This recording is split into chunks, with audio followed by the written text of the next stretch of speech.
नमस्कार मित्रों, स्वागत है आप सभी का मेरे चैनल पर। आज की कहानी का नाम है नीलू।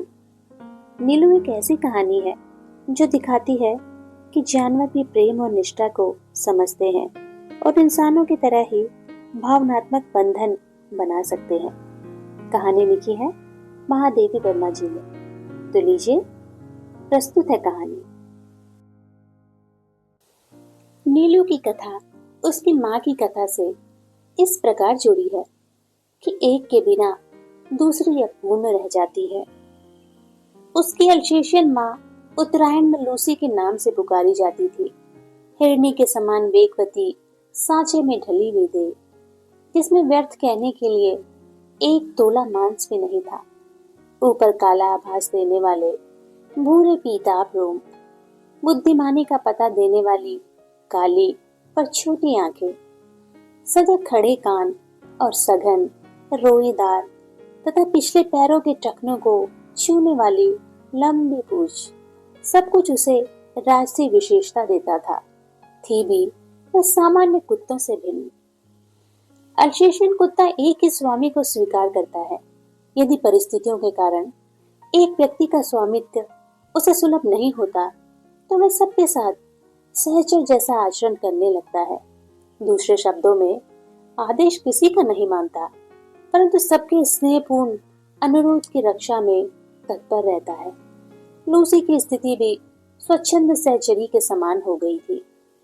उत्तरायण में जो पगडंडी दो पहाड़ियों के बीच से मोटर मार्ग तक जाती थी, उसके अंत में मोटर स्टॉप पर एक ही दुकान थी जिसमें आवश्यक खाद्य सामग्री प्राप्त हो सकती थी। शीतकाल में यह दो पर्वतीय भित्तियों का अंतराल बर्फ से भर जाता था और उससे पगडंडी के अस्तित्व का चिन्ह भी शेष नहीं रहता था। तब दुकान तक पहुंचने में असमर्थ उत्तरायण के निवासी लूसी के गले में रुपये और सामग्री की सूची के साथ एक बड़ा अंगोछा या चादर बांधकर उसे सामान लाने का अनुरोध करते थे। वंश परंपरा से बर्फ में मार्ग बना लेने की सहज चेतना के कारण वह सारे व्यवधान पार कर दुकान तक पहुंच जाती।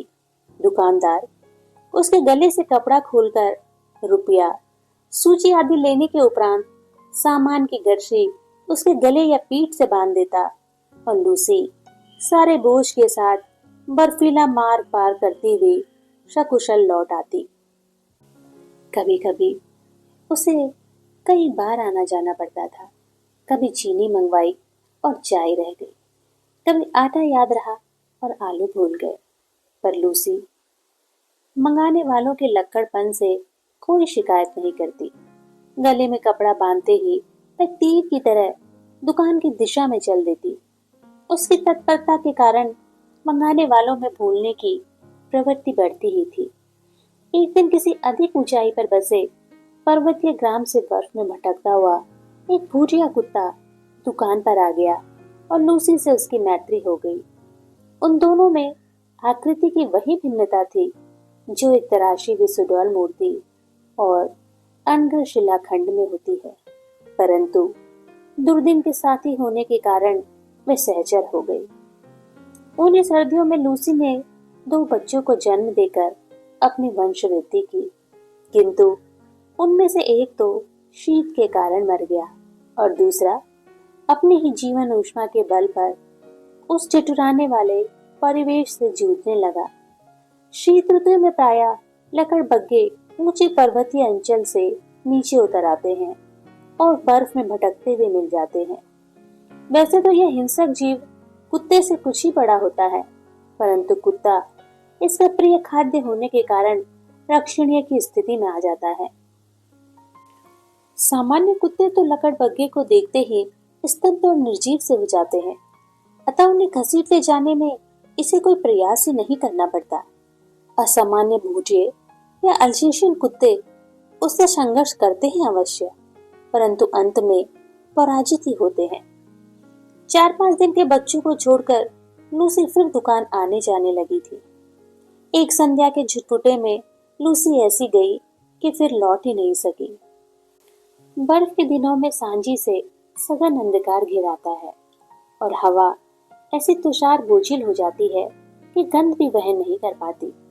इसी से प्रायः शीतकाल में घ्राण शक्ति के कुछ कुंठित हो जाने के कारण कुत्ते लकड़बग्घे के आने की गंध पाने में असमर्थ रहते हैं और उसके अनायास आहार बन जाते हैं। सवेरे बर्फ पर कहीं बड़े छोटे पंजों के तथा आगे पीछे घसीटने घिसटने के चिन्ह देखकर निश्चय हो गया कि लूसी ने बहुत संघर्ष के उपरांत ही प्राण दिए होंगे। बर्फ पर रक्त के पनीले धब्बे ऐसे लगते थे मानो किसी बालक की ड्राइंग पुस्तिका के सफेद पृष्ठ पर लाल स्याही की दवात उलट गई हो। लूसी के लिए सभी रोए, परंतु जिसे सबसे अधिक रोना चाहिए था वह बच्चा तो कुछ जानता ही ना था। एक दिन पहले उसकी आंखें खुली थी, अतः माँ से अधिक वह दूध के अभाव में शोर मचाने लगा। दुग्ध चूर्ण से दूध बनाकर उसे पिलाया, पर रजाई में भी वह माँ के पेट की उष्णता खोजता और न पाने पर रोता चिल्लाता रहा। अंत में हमने उसे कोमल ऊन और अधबुने स्वेटर की डलिया में रख दिया, जहाँ वह माँ के सामीप्य सुख के भ्रम में सो गया। डलिया में वह ऊन की गेंद जैसा ही लगता था। आने के समय उसे अपने साथ प्रयाग लाना पड़ा। बड़े होने पर देखा कि वह अपनी माँ के समान ही विशिष्ट है। भूटिये बाप और अल्सेशियन माँ के रूप रंग ने उसे जो वर्ण संकरता दी थी, उसके कारण ना वह अल्सेशियन था ना भूटिया। रोमों के भूरे, पीले और काले रंगों के सम्मिश्रण से जो रंग बना था वह एक विशेष प्रकार का धूपशाही हो गया था। धूप पड़ने पर एक की झलक मिलती थी, छां में दूसरे की और दिन के उजाले में तीसरे की। कानों की चौड़ाई और नुकीलेपन में भी कुछ नवीनता थी। सिर ऊपर की ओर अन्य कुत्तों के सिर से बड़ा और चौड़ा था और नीचे लंबोदरा और सुडौल। पूंछ अल्सेशियन कुत्तों की पूंछ के समान सघन रोमों से युक्त, पर ऊपर की ओर मुड़ी कुंडलीदार थी। पैर अल्सेशियन कुत्ते के पैरों के समान लंबे और पंजे भूचे के समान मजबूत, चौड़े और मुड़े हुए नाखूनों से युक्त थे। शरीर के ऊपर का भाग चौड़ा और नीचे का पतले पेट के कारण हल्का और तीव्र गति का सहायक था। आंखें न काली थी, न भूरी और न गंजी। उन गोल और काली कोर वाली आंखों का रंग शहद के रंग के समान था, जो धूप में तरल सुनहला हो जाता था। आकृति की विशेषता के साथ उसके बल और स्वभाव में भी विशेषता थी। ऊंची दीवार को भी वह एक छलांग में पार कर लेता। भले का स्वर इतना भारी, मंद और गूंजने वाला था कि रात्रि में उसका एक बार भौंकना भी वातावरण की स्तब्धता को कंपित कर देता था।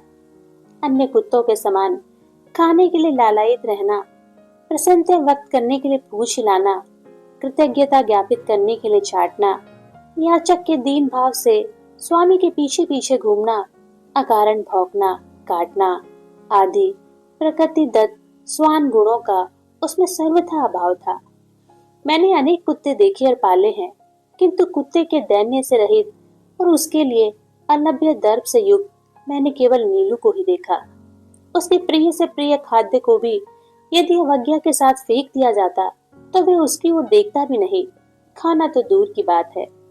यदि उसे किसी बात पर झिड़क दिया जाता तो बिना कुछ मनाए वह मेरे सामने ही ना आता। विगत 12 वर्षों से उसके बैठने का स्थान मेरे घर का बाहरी बरामदा ही रहा, जिसकी ऊपरी सीढ़ियों पर पोर्टिको के सामने बैठकर वह प्रत्येक आने जाने वाले का निरीक्षण करता रहता। मुझसे मिलने वालों में वह प्रायः सबको पहचानता था।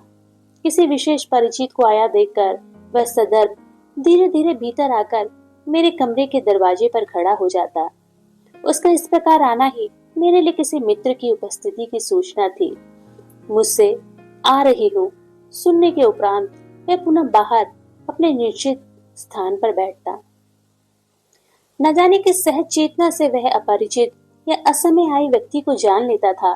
तब नितांत निरपेक्ष और उदासीन भाव से उसकी घंटी बजाना, नौकर का आकर समाचार ले जाना आदि देखता रहता। कुत्ते भाषा नहीं ध्वनि पहचानते हैं। नीलू का ध्वनि ज्ञान इतना विस्तृत और गहरा था कि उससे कुछ कहना भाषा जानने वाले मनुष्य से बात करने के समान हो जाता था। बाहर या रास्ते में घूमते हुए यदि कोई उससे कह देता, गुरुजी तुम्हें ढूंढ रही थी नीलू, तो वह विद्युत गति से 4 दीवारी कूदकर मेरे कमरे के सामने आदेश की प्रतीक्षा में आकर खड़ा हो जाता। फिर कोई काम नहीं, जाओ कहने के पहले वह मूर्तिवत एक स्थिति में ही खड़ा रह जाता। कभी कभी मैं किसी कार्य में व्यस्त होने के कारण उसकी उपस्थिति जान ही नहीं पाती और उसे बहुत समय तक बिना हिले जुले खड़ा रहना पड़ता था। हिंसा का क्रोधी भूतिए बाप और आकेट प्रिय अल्चेशियन माँ से जन्म पाकर भी उसमें हिंसा प्रवृत्ति का कोई चिन्ह नहीं था। 13 वर्ष के दीर्घ जीवन में भी उसे कभी किसी पशु पक्षी पर झपटते या मारते नहीं देखा गया। उसका यह स्वभाव मेरे लिए ही नहीं, सब देखने वालों के लिए आश्चर्य की घटना थी। मेरे बंगले के रोशनदानों में प्रायः गौरैया तिनकों से घोंसला बना लेती है। मुझे उनके परिश्रम पूर्वक बनाए हुए घोंसले उजाड़ना अच्छा नहीं लगता, अतः कालांतर में उनमें अंडों और पक्षी शावकों की सृष्टि बस जाती है। कुछ कुछ अंकुर जैसे पंख निकलते ही वे पक्षी शावक उड़ने के असफल प्रयास में रोशनदानों से नीचे गिरने लगते हैं। इन दिनों नीलू उनके सतर्क पहरेदार का कर्तव्य संभाल लेता था। उसके भय से कोई भी कुत्ता बिल्ली उन नादान उड़ने गिरने वालों को हानि पहुंचाने का साहस नहीं कर पाता था। कभी कभी बहुत छोटे पक्षी शावकों को पुनः घोंसले में रखवाने के लिए वह उन्हें हौले से मुख में दबाकर मेरे पास ले आता था।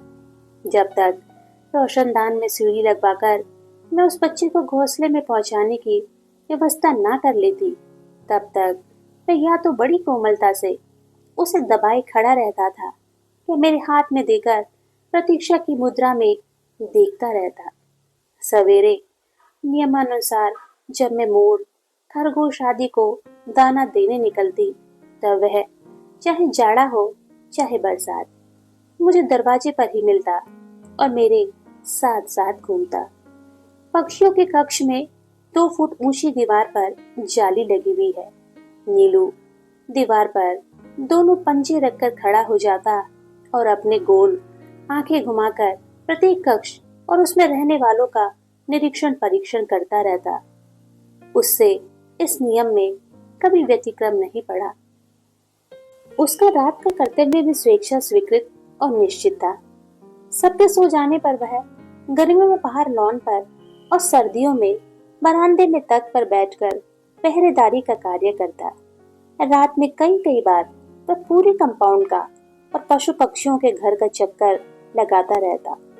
रात चाहे उजाली हो, चाहे बादल गरज रहे हो, चाहे आंधी चल रही हो, उसके चक्कर को विराम नहीं था। रात के सन्नाटे में उसके मंद गंभीर स्वर से ही हम अनुमान लगा पाते थे कि वह किस कोने में पहरा दे रहा है। खरगोश धरती के भीतर सुरंग जैसे लंबे और दोनों ओर द्वार वाले बिल खोद लेते हैं। एक रात मेरे खरगोश बिल खोदते खोदते पड़ोस के दूसरे कंपाउंड में जा निकले और उनमें से कई जो उस अभियान के अगुआ थे, जंगली बिल्ले द्वारा छत विछत कर दिए गए। सुरंग से बाहर जाने वालों का जो हाल होता है, उससे भीतर रहने वाले अनजान रहते हैं। अतः एक के पीछे एक निकलते हुए खरगोशों में सभी को श्रृंगार का आहार बन जाना पड़ता। किंतु उनके सौभाग्य से पहरे के नित्य क्रम में घूमते हुए नीलू ने संभवतः पत्तियों की सरसराहट से सजग होकर 4 दीवारी के पार देखा होगा और शीत की रात की मलिन चांदनी में भी उसने खरगोशों के संकट को पहचान लिया होगा। उसके कूदकर दूसरी ओर पहुंचते ही बिल्ला तो भाग गया, परंतु खरगोशों को बाहर निकलने से रोकने के लिए वह रात भर ओस से भीगता हुआ सुरंग के द्वार पर खड़ा रहा। यह परोपकार नीलू के लिए बहुत महंगा पड़ा, क्योंकि उसे सर्दी लगने से निमोनिया हो गया और कई दिनों तक इंजेक्शन, दवा आदि का कष्ट झेलना पड़ा।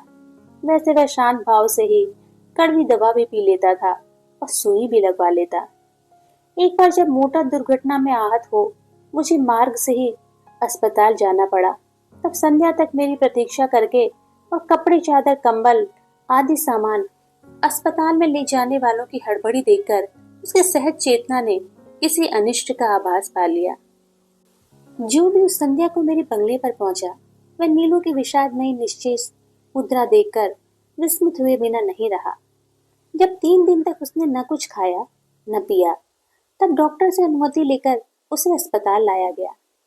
पत्तियों के घटाटोप में मुझे अच्छी तरह देखने के लिए वह पलंग के चारों ओर घूमने लगा और फिर आश्वस्त होकर प्रहरी की चिर परिचित मुद्रा में मेरी पलंग के नीचे जा बैठा।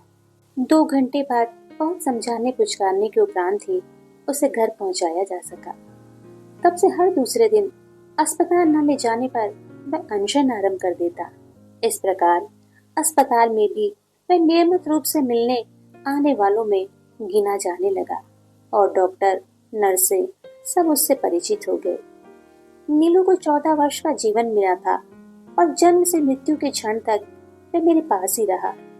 अतः उससे संबद्ध घटनाओं और संस्मरणों की संख्या बहुत अधिक है। कुत्तों में वह केवल कजली के सामीप्य से ही प्रसन्न रहता था, परंतु कजली और बादल एक क्षण के लिए भी एक दूसरे से अलग नहीं रह सकते थे। परिणामतः नीलू बेचारा एकाकी ही रह गया। जीवन के समान उसकी मृत्यु भी दैन्य से रहित थी। कुत्ते की मौत मरना कहावत है, परंतु यदि नीलू के समान शांत निर्लिप्त भाव से कोई मृत्यु का सामना कर सके तो ऐसी मृत्यु मनुष्य को भी काम्य होगी। मेरे पास अनेक जीव जंतु हैं, परंतु जिसके बुरा मान जाने की मुझे चिंता हो, ऐसा अब कोई नहीं है।